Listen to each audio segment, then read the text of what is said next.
বিয়ের পর অনুশীলনে ফিরেছেন রিশাদ, লেগ স্পিনে যুক্ত করেছেন নতুন অস্ত্র। বিশ্বকাপ শেষে বিয়ের কাজটাও সেরে নিয়েছেন রিশাদ হোসেন। জীবনের দ্বিতীয় ইনিংস শুরু করার পর রোববার হঠাৎই মিরপুরে হাজির হয়েছিলেন এই টাইগার লেগ স্পিনার। মিরপুরে আসার কারণ একটাই, পাকিস্তান সফরকে সামনে রেখে নিজেকে প্রস্তুত রাখা। দেখাও মিলল তাই। জামাই হিসেবে প্রথমবারের মতো মিরপুরে আসার দিনটাতে রিশাদের দিকে দৃষ্টি ছিল সবার।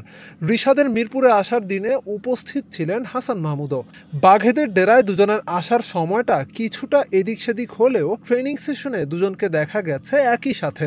বিশ্বকাপ শেষে হাসান আগেও মাঠে অনুশীলন করেছেন, তবে বিশ্বকাপে সবার দৃষ্টি কেড়ে নেওয়া টাইগার লেগই রিশাদের এটাই ছিল প্রথম ট্রেনিং। বিশ্বকাপের ছুটির ফাঁকে এরই মধ্যে শুভ কাজটা সেরে ফেলেছেন রিশাদ। নতুন জীবন শুরু করার পর অনুশীলনেও রিশাদ ছিলেন বেশ ফুরফুরে মেজাজে। একাডেমি মাঠে বল হাতে ট্রেনিং সেশনে সময় কাটিয়েছেন বেশ দীর্ঘ সময়। লেগ স্পিনের স্টাম্পও ভেঙেছেন একাধিকবার। বিশ্বকাপে লেগ ব্রেক করিয়ে অনেক ব্যাটারদের খাবি খাইয়েছেন রিশাদ। ভ্যারিয়েশনের দিকে তাকালে রিশাদের লেগ ব্রেক, টপ স্পিন দুটোই বেশ ভালোই কার্যকরী। তবে একজন লেগ স্পিনারকে আপনি তখনই সেরার কাতারে রাখতে পারবেন যখন লেগ ব্রেক, টপ স্পিনের পাশাপাশি তিনি হয়ে উঠবেন গুগলিতেও পারদর্শী।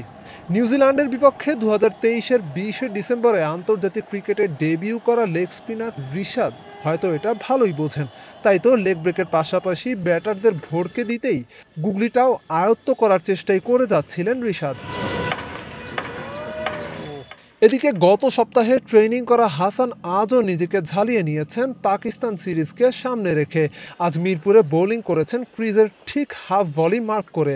আউটসুইংয়ের পাশাপাশি বোলিংয়ের লেংথ ঠিক রাখাটা যে সবচাইতে বেশি গুরুত্বপূর্ণ একজন তরুণ পেসারের জন্য, সেটাই তিনি বারবার করে দেখেছেন। লাল বলের রেজওয়ান বাবরদের বিরুদ্ধে কঠিন পরীক্ষা দিতে হতে পারে টাইগার বোলিং ডিপার্টমেন্টকে।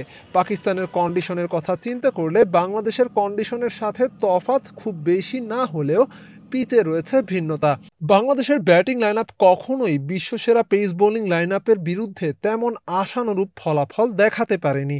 সেই দিক থেকে পাকিস্তানের বোলিং লাইন আপে শাহিন শাহ আফ্রিদির পাশাপাশি হাসান আলী ও নাসিম শাহরা টাইগার ব্যাটারদের মাথা ব্যথার কারণ হতে পারে তা আর বলার অপেক্ষা রাখে না। সর্বশেষ টেস্টে বাংলাদেশের পারফরমেন্স বিচার করলেই বোঝা যাবে টপ অর্ডারদের যাচ্ছে তাই অবস্থা। ফলে পাকিস্তানে তাদের মাঠে চোখ রাঙানোর মূল দায়িত্বটাই পালন করতে হবে টাইগার বোলারদেরকেই। S M Tiham, desk report, sports mail 24।